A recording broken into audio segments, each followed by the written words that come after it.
another episode of our IWD special series. It is the Echo Ratings Eventing Podcast. I'm Diarm. And okay, I've talked about my nerves rising as I go all across this series. Definitely, I'd say they're peaking here, Leslie. I think, well, a little bit of background to me and you. I don't think you know this, but when I first came into the sport, sometime around 2012, 2013, pretty much only knew Eventing Nation as the place where I would find articles, find results. So I would pretty consistently find your name and Jenny's name at the bottom of all these articles. It was another 2 years before I met Jenny, and it was another probably 6 or 7 years, maybe more, before I met you. I'd heard all about you. I pretty much felt like I knew you. And then one day in a Kentucky press room, I looked down and I was like, are you actually like the Leslie Wylie? And you were. And then I later found, as we had dinner, that actually you love Liverpool and love horses. And I thought, wow, this is someone I would happily spend hours and hours with. And we did. Thank you for coming on this show. It was important for me to get you on. So thank you for being here. Well, thank you for having, I think that if it had just been like you and Sam sitting around, like mansplaining International Women's Day, I think I might have. Yeah, I don't think you would have been the only one. Yeah. But so thanks for having some like real live vaginas on the show. Yes, you're all on. It's great. Okay. We talked a little bit before the pod as to like how many different places that we could take IWD and the concepts generally. Let's start with eventing and Eventing Nation generally. You've been responsible as one of the key voices of the sport for a huge period of time. What does it feel like now to you in the sport, whether from a writing point of view, from your team point of view, or from a participation point of view? Yeah, I mean, I think I've been with the Eventing Nation since 2012. So we're coming into my third Olympic cycle. This podcast is about women in the sport. And, I think that's something that's always sort of I've been proud of, and I think that eventing wears on its sleeve. Like if you go to the Tokyo Olympic equestrian page, like the first thing on you see up at the top is their explanation. Equestrian comprises 3 disciplines: dressage, eventing, and jumping, with men and women competing on equal terms. So that's something that I think we're all proud of, and it certainly could be worse. But I think if you dig a little bit below the surface, there's some other, it's a little more nuanced than that. There's some other narratives at work, and I think, we're competing on the same playing field, but is it a level ground? I'm not so sure. So, I think on the surface, it'd be easy to sort of like look at the strong female presence in the sport and in the media room too, and pat ourselves on the back and say, good job, but like how progressive we are. But, I think it's worth also digging a little bit deeper. Yeah. As the podcast has grown, it's become important to probably not shy away from those type of questions and to say, okay, well, can we dig a little bit deeper and to just ask the questions and listen, really. One of the interesting things which has come up on one of the interviews this week is, comparisons with other industries and how at one end of the industry it is very female, and at another, as we got towards the top end, that male presence grows, I suppose. Yeah, but, I know you guys like numbers, so I brought some numbers for you. Good. Drop some numbers. Science on you. So we're like, men and women equal. And you look at a national horse trial entries, and like, numbers it's largely female, right? But at the very tip top of the sport, it skews very differently. So I was just looking at the numbers for the Rio Olympics. So in eventing, of the 65 competitors, 23 starts were by women and 42 were by men. So that's almost twice as many. One woman, Rebecca Howard of Canada, finished in the top 10. In dressage, it's kind of flipped on its head. Of the 60 starters, 40 were women and 20 were men. So, and in the top 10 of the Grand Prix Special, 7 were women, including the 3 medalists. So I would say, while you might say it's biased in the opposite direction, I think it's probably much more representative, though, honestly, still probably a bit generously skewed to men, of the demographics of those who are actually competing at the lower levels, like what you might see if you went to a dressage show on any given weekend here. But in show jumping, of the 75 riders who competed, only 12 were women. Isn't that wild? 2 women, Edwina Tops Alexander and Luciana Diniz, a Portuguese show jumper, and made the top 10. But to America's credit, our show jumping team was evenly split, an even split of men and women, and they won silver.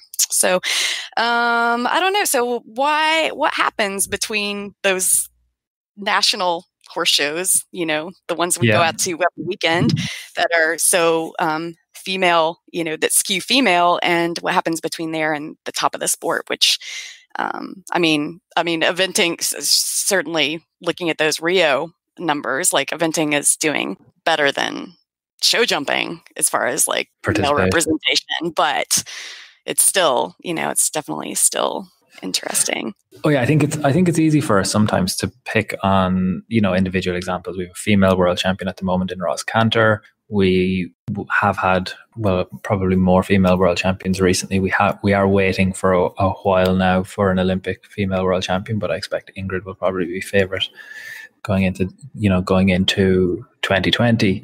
We've had Peggy French winning badminton. We've had Hazel Shannon doing well at Adelaide now. Janelle winning badminton. But I think they are individual examples that we can bring to the forefront. But certainly if you look at Olympic medals and you look at 5-star victories for a sport that is, so that lauds itself on being so equal, it's much more heavily dominated by male victories at the very top end in the last, certainly in 20 years.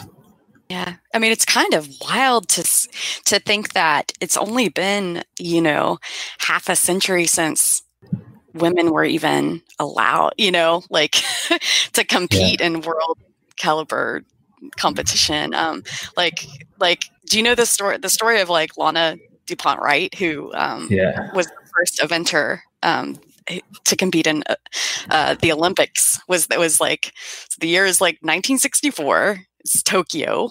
So kind of coming full circle on this. And she goes out cross country, which is super slick and treacherous, and made it around, but she and her horse fell twice along the way, which is wild. She had this. I'll let Lana tell it in her own words. We fell hard. Wister, that's her horse, breaking several bones in his jaw. We were badly disheveled and shaken, but Wister was nonetheless eager to continue. We fell a second time near the end of the course, tripping over another spread. When we finished, we were a collection of bruises, broken bones, and mud. Anyway, we proved that a woman could get around an Olympic cross-country course, and nobody could have said that we looked feminine at the finish. I love that. Yeah. And she helped the U.S. team to silver. So, but I'm just I just have this image of them falling and getting back up, and she's got mud in her teeth and getting clawing her way back on her horse and getting it done. It's pretty amazing. They are the groundbreakers, really, aren't they? When you think, IWD, I think, goes back to a very small collection of women. Mainly it was workers' rights at the time, but over 100 years ago, they are very inspirational. These kind of the people that break the first ground for a lot more people. Like we're talking about Ingrid and Janelle and Peggy, kind of dominating parts of the sport at the moment, but Lucinda and Ginny and Karen O'Connor, doing it before them. I just so much respect for the people, those early people to do it, because it feels like an even bigger barrier or is being broken down and to lay the groundwork.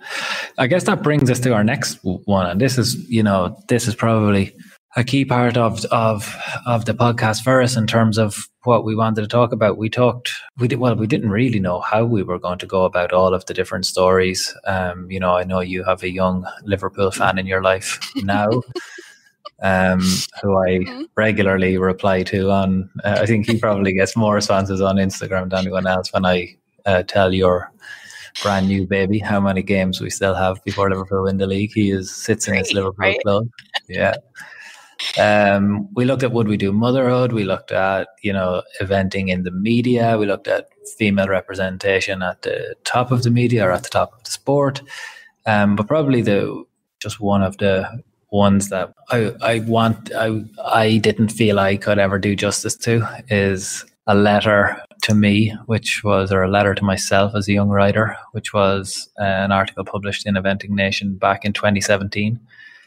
And having you on to discuss this is probably for me one of the key pieces of this week, to be able to actually really take a step back, look at the sport, look at the process of writing an article, which was, I suppose, at the center of, or came from the center of, that Me Too breakthrough time, and the role that Me Too had in eventing and also in your life. Yeah.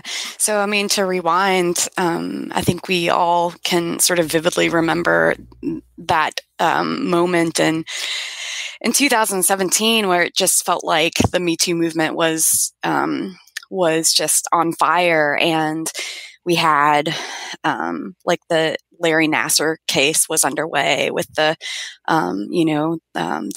USA Gymnastics, and Me Too was really just dominating the news cycle. It was women feeling empowered by other women to sort of to speak up and break their silence, and I think probably shed some of the some of the shame or self blame or just that they had been carrying around, and tell their own stories of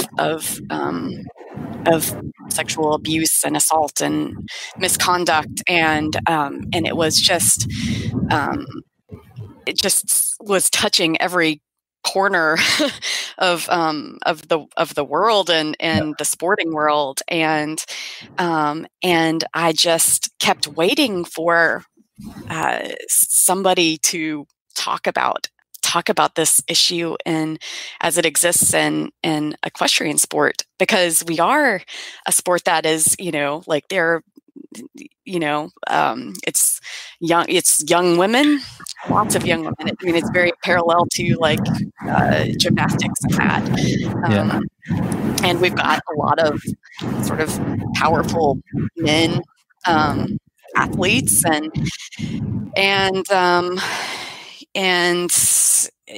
no one was saying anything, this had literally never been acknowledged before that this was happening. And I knew it was, just from even a sample size of my friends at the barn, all of us, or almost all of us, have some story about that we could tell about that. And we were all sort of Me Too.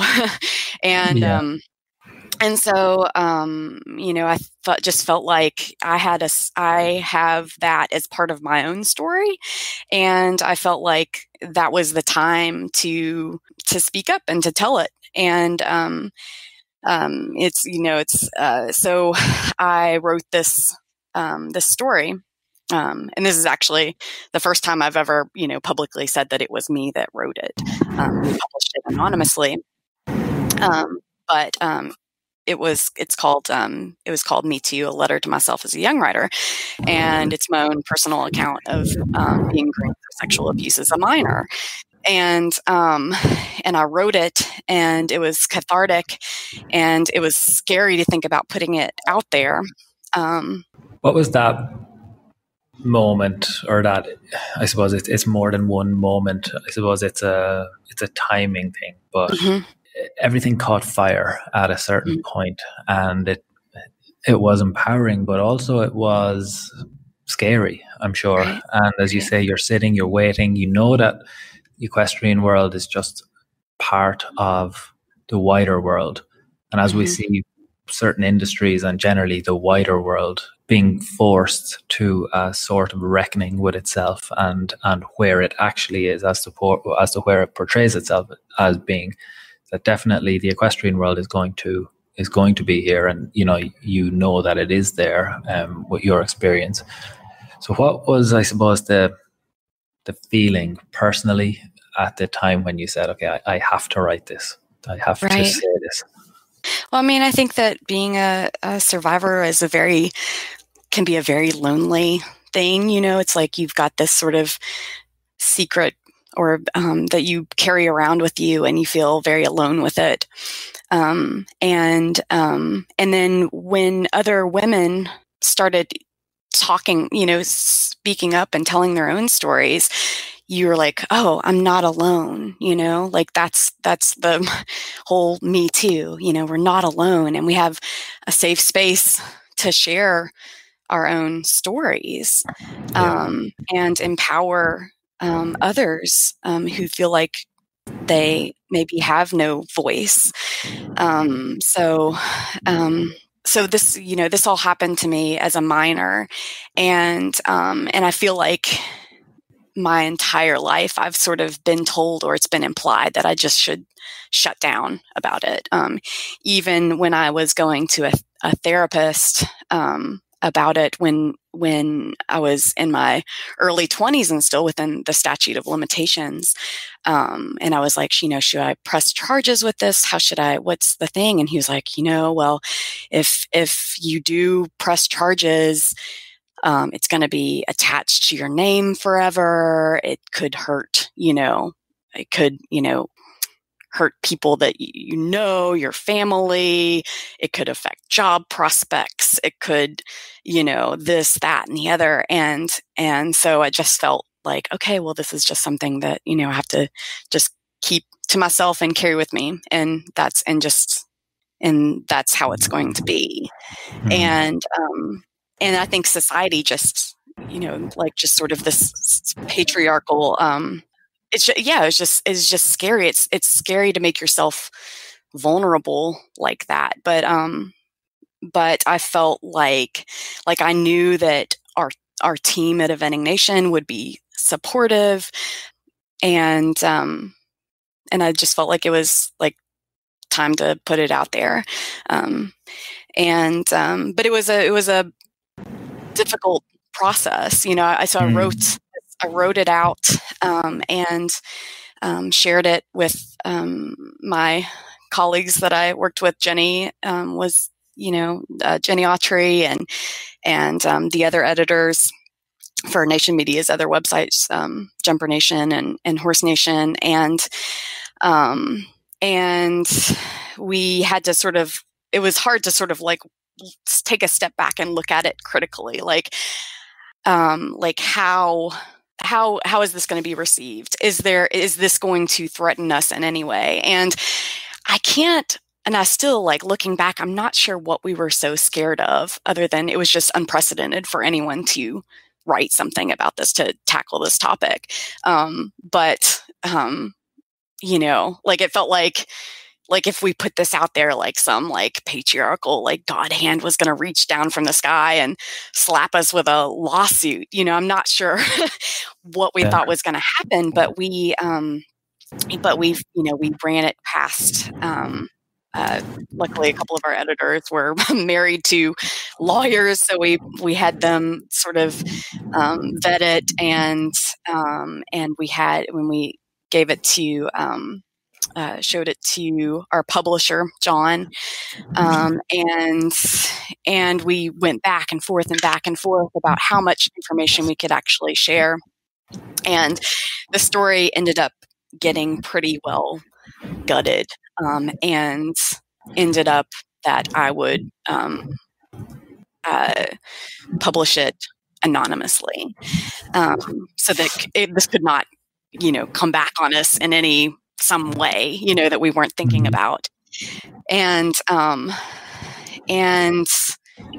just remember, and it was, I think it was more powerful because it was anonymous. I say in the story, I realized that by declining to name names, I'm not exactly ripping down the veil of silence. As individuals and as a sporting culture, we have historically protected abusers. We sweep stories like mine under the rug because they disrupt the narrative about our beloved sport that we wish to believe. A narrative that does not include the degradation of its most vulnerable athletes.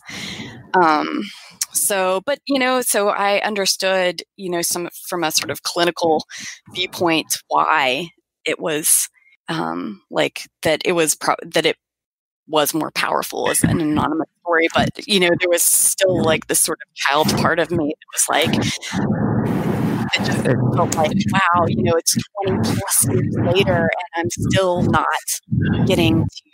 It's still anonymous. Yeah. I'm still being silenced in some way or muted or having to sort of edit myself down, make it comfortable for public consumption. So, it got the job done. We put it out there, and I just I'll never forget the pit in my stomach that I had when I pushed publish. Yeah. And put it out there because I just had no idea how the community was going to react, to the eventing community, the larger equestrian community. And, and it was overwhelmingly supportive. I was floored, and people coming out of the woodwork saying, me too, this could have been my story. I could have written this. This is me, and mixed in with a few, there's always some folks out there who are the naysayers, and they're like, you're, protecting your, by not naming your abuser, you're protecting them, and you're not doing you're not advancing this issue at all if you're not, taking your own abuser to task. And I'm like, oh, you have no idea what I've been through just to even get this gutted story out there, and then from there, it just was this incredible snowball of change. There really was only so much that Eventing Nation could do, because as far as doing more, doing investigative journalism on the issue, because we are just a little website that maybe breaks even, and if we had gotten a lawsuit or something, we would have just been squashed like a bug. But we started leaning on the USEF. We discovered, when I wrote that piece, I didn't even know that Safe Sport existed, and that was. And that's right. None of us knew it existed because it was kind of just sitting on a dusty shelf at USEF. And we didn't know that was a resource available to us,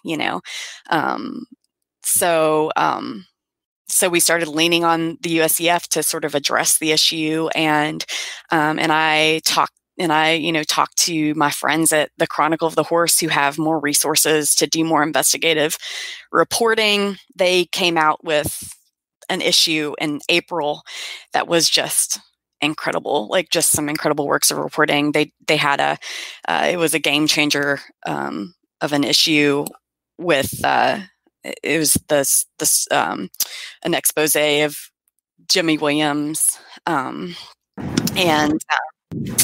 the show jumper, and there was I don't know. It was. I still have my copy because I think it was just like the most important thing they've done, Yeah.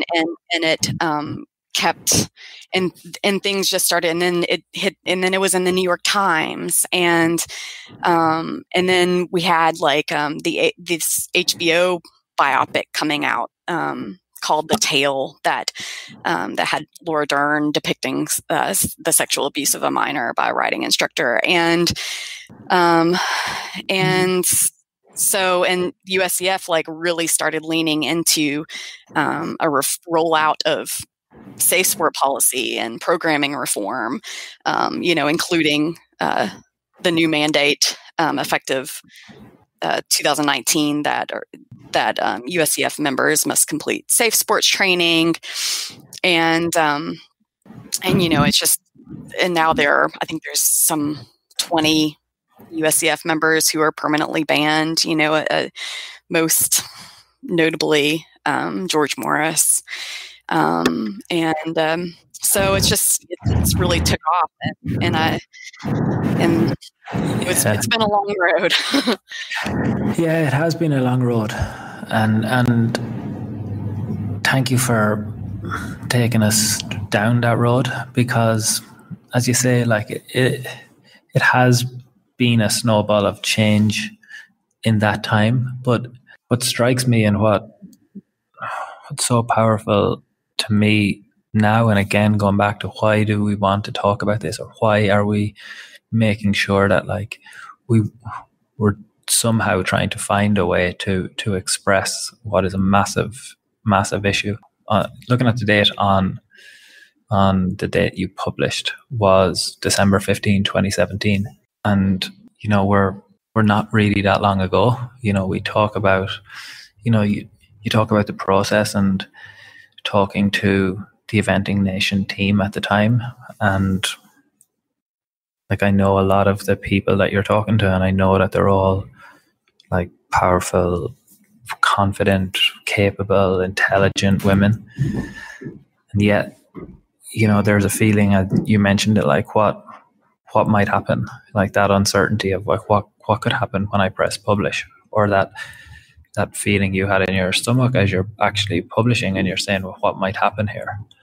And that for me is 30 years or 130 years of, sewn into the fabric of society as to why is it so uncertain. And then you see the date and you say, well, it's 2 years ago. It's 2 years and 3 months since this was published. Mm-hmm. Yes, we've changed, and yes, there's been a huge effect, and Me Too, as you say, did tear up a huge amount of things, but we're not there. Coming into 2017, I think we probably could have had a IWD conversation, which was about how society has progressed. From the initial people who set out to do this in New York, and I think it was about 1910, I think, was the first ever march for women's rights. But between 1910 and 2017, we could have a great conversation about progress and change. I think we still have a long way to go, and I think this has been a moment in time that has shifted us. Doesn't mean that we're there, which is something that I feel really conscious of. Yeah, it's so engendered in us, in women to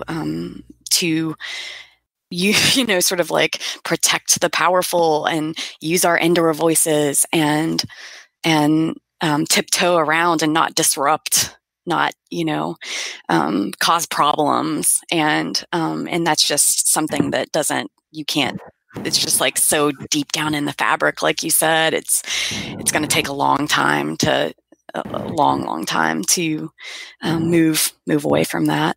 At the end, or close to the end of the piece, if this letter resonates with any of you reading it, I'm writing it for you too. You talk about finding your own voice as to why you're writing it, but it absolutely being not a call out, but a support, something that you're doing because actually we're all in this together. This is a first step, and actually we're all here and we are strong, and this is happening, and here I am, and this is my story, and I know you have stories too, so if you need to tell them, or if you want to tell them, tell them. How did that feel? Because sometimes we think that, I think you have to be in a position of great strength, internally, or confidence to be able to do this. But I'm sure, as you're pressing send on this and you're saying we're all in this together, that there was definitely moments where I'm sure it didn't feel, or you didn't feel strong, or the voice of the entire group. Oh yeah, I mean,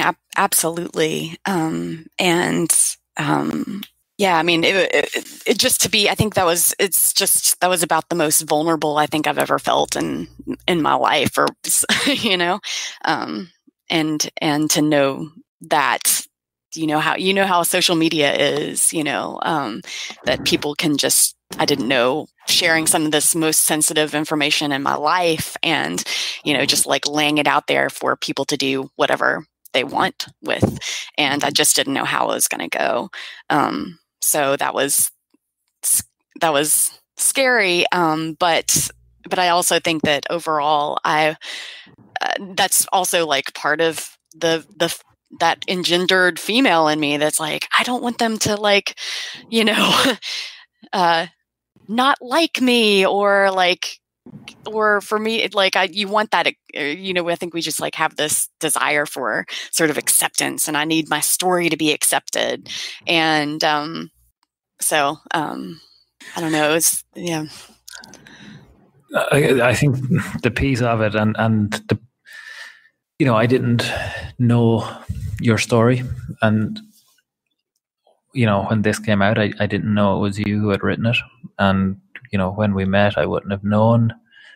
And that is part of it. Like, you don't know, you can't see it. It's not like a broken leg. And, when there's a piece in your article which says, so what happens to you? The good news is you'll be fine with the help of some good therapists of both horse and human variety. In fact, you'll be amazing. You'll grow smarter, stronger, and more adventurous. You'll keep writing, marry a wonderful man, surround yourself with great friends, and land your dream job. You may or may not be able to make it to 4-star, but you'll find a place for yourself within the sport that fulfills you. Moreover, you'll find your voice, and you'll use it to talk about things like this that have meaning. Yeah. Yeah. And I think finding my voice is that's just been a lifelong journey for me. I think, I started writing when I was a kid, as a way to sort of, hear my own voice, but without sort of bothering anyone, if it's on the page. I think as females, we sort of like, we want to making ourselves smaller makes us feel like safer, and writing was a way of expressing my feelings without sort of inconveniencing anyone. And and then I got to college and discovered journalism, and I was like, oh, this is even better. I can use my voice and tell other people's stories, which was more comfortable to me than telling my own story, which I think deep down in my bones, again, that's just sort of engendered in females. Like, I just sort of thought nobody wanted to hear my story, and so writing in the third person, writing other people's stories was really, really comfortable for me. Like, even just fielding questions on this podcast is a sort of it's not something that I'm used to. Used to being on the other side of the table. And it's taken me many years to, to be confident, and it's still a struggle to write in the first person. Even though that's usually, I think that connects with readers more, is my first person reporting, like when I go do the Mongol Derby and write about it, or go on, hunting with the Ledbury in England with the Lady Martha Sitwells, but it's still, it always just still like gives me a little, it just makes me, putting yourself out there and in that way, it still just like makes me feel so vulnerable. And so that Me Too piece was sort of like the pinnacle of being like, yes, you have a voice and you have something to say and you can say it, which is so. Leslie, if there are young people out there who are experiencing something similar to what you went through, what kind of advice would you give them? First off, I just want to clarify that this can take so many forms: misconduct, abuse, harassment, or sexual relationships involving an imbalance of power. And while we've been talking about it in the context of IWD, it's certainly not limited to females. It can happen to anyone. And it's important for you to know that it's not your fault. Regardless of the circumstances, you didn't deserve this. It can be a tough thing to talk about, even to people that you know and trust. But you should know that in addition to formal reporting options, there are a number of confidential resources available to you to talk about what happened and provide you with support. Like SafeSport is a great portal for these resources. Here in the US, they have a 24-hour helpline number, and you can even online chat with a trained professional, all confidentially, if you're in crisis or even if you just want more information. SafeSport is a function of the IOC and available to athletes all over the world. And it's not just limited to sexual impropriety. SafeSport accepts reports of other types of emotional and physical misconduct as well, like such as bullying, which is another very challenging issue facing young people, especially in the online culture of today. So I'd want you to know that even if things seem hopeless now, there is a path forward. You have more support than you know, and you're not alone. And for those who may have experienced trauma in their past, they should know that they're not damaged goods, they're not broken, and that trauma doesn't have to define you. There are resources available to survivors as well. For instance, the USEF has a mental health first aid hotline that's available 24/7, which is just an incredible service that they're providing for members. So I think if I had these resources available to me earlier in my life, or even if I just knew that I wasn't alone, it would have been a game changer for me. It took way too long to get all of this up and running, but I'm glad that it's out there now, and it's going to be a game changer for a lot of young people, I hope. Yeah, that even just the awareness of the supports is such a critical thing, isn't it? Even outside of using them, knowing that this is all in place is a huge support. Absolutely. It's powerful, Leslie, when you read it. It's powerful hearing you talk about it. I mean, I feel really privileged. I talked to you about how, not necessarily in the context of this pod or this conversation, but in the context of the topic more broadly, how unqualified I felt and how nervous I was about trying to do this week justice. I think for me, hearing a story like this and actually being able to dig a little bit into that, to be able to say, actually, there's a vulnerability which we all fight every day in terms of finding our voice and then using our voice.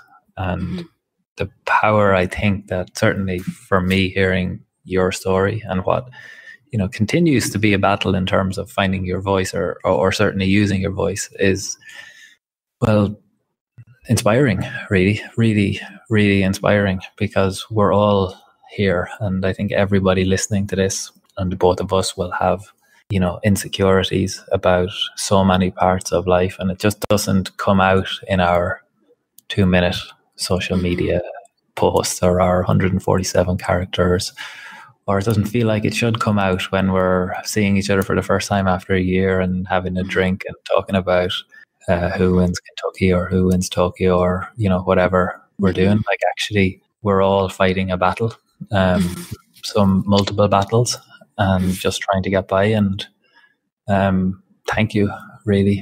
Thank you so much for allowing us to have or to share some of the story today, because it's very, very important and very, very inspiring.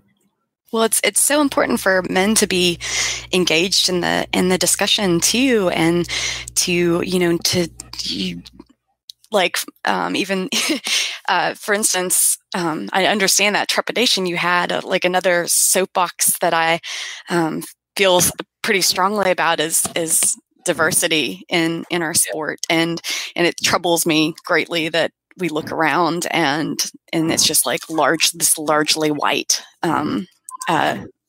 sport, and it's something that I've written about a lot. And in last fall, I was invited to be a panelist at a diverse equestrian diversity seminar at Tryon International Equestrian Center, and I went in, and I think me and Julian Seaman, who's the media director for badminton, we're on their, the glaring white people sitting on this panel, and the first thing I sort of had to get off my chest was that I'm checking my white privilege at the door here, and I had to sort of I was worried that I would say the wrong thing or use the wrong terminology or offend in some way, but it's important to just sort of jump in and be a part of the conversation, and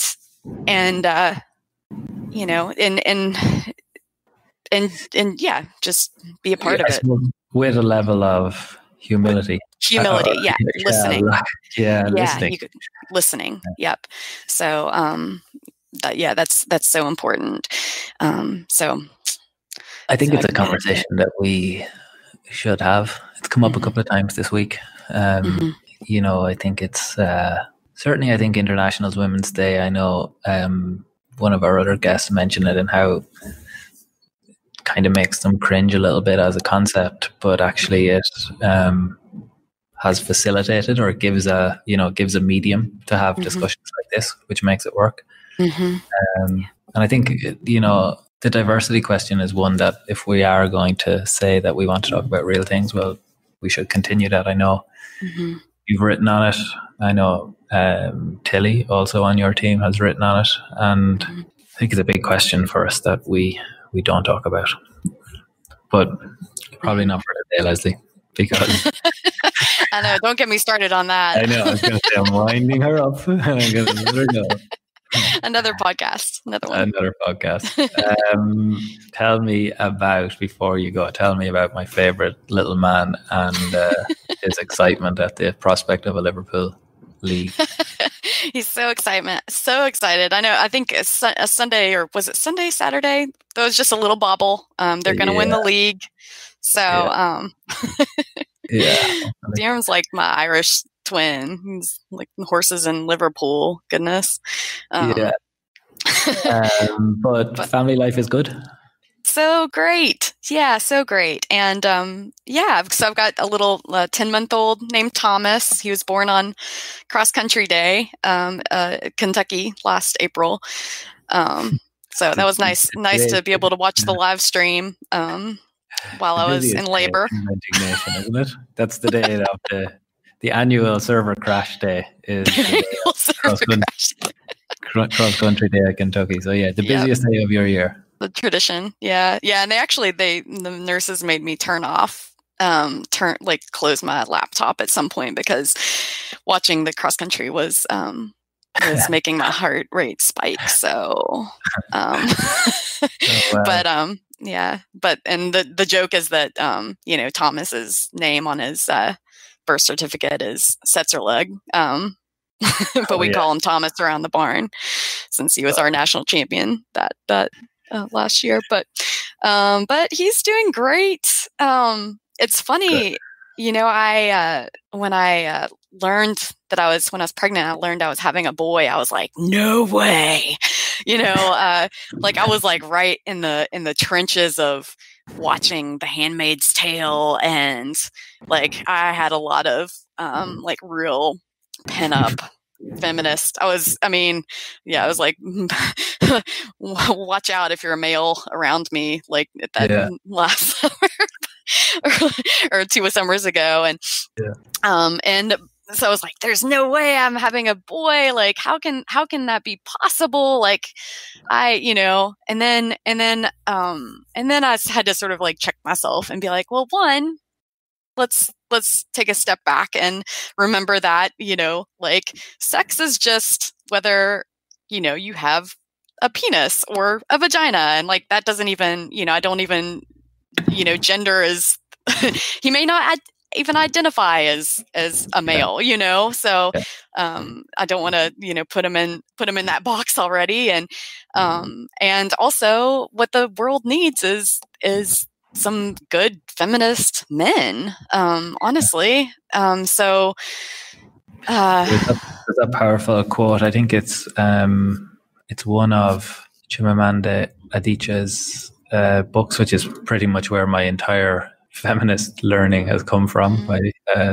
My wife Denise constantly referring me to books and articles by Chimamanda Adichie, and she has a TED Talk too, which is well worth watching if you haven't seen it or you don't know what it is. I think we'll probably share it on our socials this week. But I think one of the lines from it is it's about raising children, and at the end of it she says it's not how you raise your daughter, it's about how you raise your sons. Mm-hmm. I think it is really powerful. Again, it goes back to the kind of place that we all have in the conversation. Mm-hmm. As you say, from a baby Thomas point of view, I think he's in pretty good hands. He's got Liverpool in his life. He's got Leslie Wylie in his life. So he's already, hauled him out to a women's march when he was like six weeks old. And, instead of for our baby shower, we, instead of baby toys, we asked for, make a donation to Planned Parenthood. And he's doomed. But it's a tough, like even before babies are born, everything's kind of like, is it pink or is it blue? Like we already have these sort of gender, like these sort of gender roles put on them. It's like, oh, you're a boy, you're going to play with trucks. And if you're a girl, you're going to have dolls. And so I'm just really trying to kind of be conscious of that and give him the space to be whoever he wants to be. And of course, I when I'm, I'm like, we talk a lot about respecting women. I play him a lot of Beyonce and Lizzo and little, just trying to brainwash him a little bit. Yeah. Okay. Oh, that's all good. I like that Liverpool has made it in there, because you're right in that, we're looking at a lot of that stuff at the moment, and God, trying to find non-gender specific clothes, so we don't know whether we're having a boy or a girl. Mm-hmm. So like we were kind of like, well, why do we need to know anyway? Because what am I actually going to do with this information? But when I realized anyway that Denise was like, well, we're running out of time here. We need to stock up on whatever the list says, baby grows, and however many of these we need. And actually you go onto the online sites to buy this stuff, and it's like, well, you can get one with a tractor or one with a ballerina. You're like, is there any white ones? Is there any, red ones or blue ones, or like it's But I think we're going to give it a good shot. If you're at women's rights marches at 6 months old, you think about, in your story when you're, early 30s and you're at a point where you're saying, will I press send, and why am I nervous, and where is that patriarchal hand coming from? That is what I guess the aim is, for our kids at 30, where actually it's a lot more normalized that it's called out. It's not even part of whether we can ever say it won't be part of the conversation, I don't know, but certainly there's an opportunity, I think, to start them off differently. Mm-hmm. Yeah. And you said, you said something about like, glad Liverpool made it in there, but just to be sure, just to be clear, like we are also equal opportunity soccer. Like, we watched all of the Beaver Women's World Cup last summer. Agreed. So Women's World Cup was great.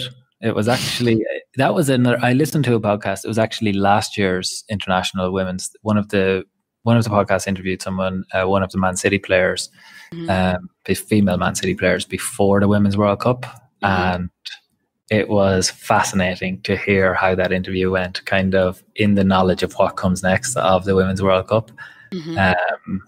And again, it goes back to the idea of, when your article was published, and when that podcast in it for International Women's Day a year ago is massively different and massively outdated post the Women's World Cup and the impact that had. Yeah. Oh, Megan Rapinoe. God, I know. Salute. Bow down. I know. The times are changing. Yeah. We're getting there.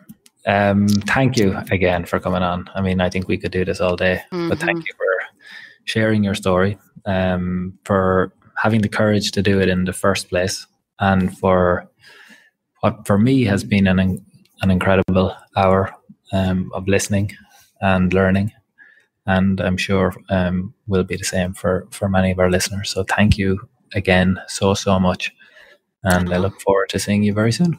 Well, thank you so much for giving me a place to use my voice. Any day, Leslie. Any day. I'll see you soon. Bye. Dear younger self, I remember you. The horse-crazy kid who gets dropped off at the barn after school every day and loiters there from sunup to sundown all summer long, mucking stalls, riding everything you can, bombing around bareback without a care in the world. You are eager to learn, to be the very best, and you hang on your trainer's every word. You devour horse magazines cover to cover, cutting out photos of top riders and pinning them to your bedroom walls. I remember you, the starry-eyed teenager with gold-plated Olympic dreams. Jumps are getting higher, things are getting serious. The sport of eventing has become your whole world. Your trainer takes a particular interest in you, gives you the ride on a nice horse that will take you to the next level. You are the star student and you thrive on the attention. It makes you feel special, even exceptional. It makes you feel seen. You're also naive and impressionable, and so you feel confused when your trainer's attention moves from verbal praise into the realm of the physical, the sexual. Molestation is an ugly word, so you don't use it. After all, it isn't like you're kicking and screaming to get away. Another word you don't use is no, and as a result, you feel responsible for the blurring of boundaries. You feel complicit. Besides which, what if you tell someone and the nice horse gets taken away, or your parents take away horses altogether? None of these seem like risks worth taking, so it goes on for years. I remember when your secret begins wearing you down, how when you drive to and from the barn, you start to fantasize about stepping on the gas and veering off the road. It feels like your only option for escape. One bitter winter night, you finally do it, but it doesn't go as planned. Your car is wrecked, but you are uninjured, and so the nightmare continues. At 18, you finally make your getaway. You take a working student position several hours away in a top-level barn with positive healing energy. You start over with a young, off-track thoroughbred who will eventually become your own self-made upper-level horse. You are alive, healthy, and happy again. But acts of sexual predation are widespread, scaling all strata of equestrian sport, even the sacred iconography that adorns your childhood bedroom walls. Like the time you go out to dinner with a group of riders at a 3-day event, you're maybe 19 by now, and the big-name rider sitting across from you begins rubbing your thigh. Under the table, with his wife sitting across from you, he doesn't even know your name, and he's groping you. You begin to realize that the powerful take what they want when they want it. You sit stiffly and pick at your dinner, laughing it off later with friends. Life goes on. Your first trainer is still out there, teaching young girls and running summer camps. And as you'll eventually learn, you aren't the last star student. some years later, within the statute of limitations, you consider pressing charges, but more horse poor than ever as a struggling young professional, you can't afford a lawyer. As for the big-name rider who thought it was okay to feel up a random teenager under the table, he went on to represent the U.S. at the Olympic Games. So what happens to you? The good news is you'll be fine, with the help of some good therapists of both the horse and human variety. In fact, you'll be amazing. You'll grow smarter, stronger, and more adventurous. You'll keep riding, marry a wonderful man, surround yourself with great friends, and land your dream job. You may or may not make it to a 4-star, but you'll find a place for yourself within the sport that fulfills you. Moreover, you'll find your voice, and you'll use it to talk about things that have meaning, like this. Know this, younger self, you are not alone. You are neither the first nor the last victim of a rider, trainer, owner, sponsor, employer, auxiliary, etc., who has used their power and influence to involve themselves sexually with someone younger and more vulnerable than themselves. You're not as isolated as you feel, and you have access to more support than you know. To be clear, this is not a one-size-fits-all conversation. The two anecdotes I've shared from my own life exist at opposite ends of the spectrum in terms of intensity and duration, but it is the same spectrum. The common denominator is a lack of awareness of power dynamics, who has power, who does not, and how it can be abused. And that needs to change. I'm writing this letter as acknowledgement that my voice is, and always has been, worth listening to, and as a warning against allowing my sense of self-worth to become entangled with the value of my body, and to give myself permission to let go of the guilt, shame, and pain I've carried around for so long regarding not only these incidents, but others that would accumulate in the years to follow. It has taken the emergence of a broader cultural conversation to say these things out loud, even if under the veil of an anonymous letter. I wish I was braver, like others who've come forward with their stories in full transparency. But perhaps my story is more poignant with no names attached, no fingers pointed. Who am I? I could be anyone. Your friend, your student, your daughter, a face in the cross-country warm-up, the rider stabled next to you in an event. Perhaps my story resembles your own. If this letter resonates with any of you reading it, then I am writing it for you, too. I realize that by declining to name names, I'm not exactly ripping down the veil of silence. As individuals and as a sporting culture, we have historically protected abusers. We sweep stories like mine under the rug because they disrupt the narrative about our beloved sport that we wish to believe. A narrative that does not include the degradation of its most vulnerable athletes. But this letter, my letter, isn't about specific names. It's about a deeply troubling dynamic of exploitation that has long permeated equestrian sport at every level. Surely there is something we can do to throw a wrench in its gears for the sake of this and future generations of at-risk young riders to come. Hopefully this letter is a solid first step. I remember you. Love, me.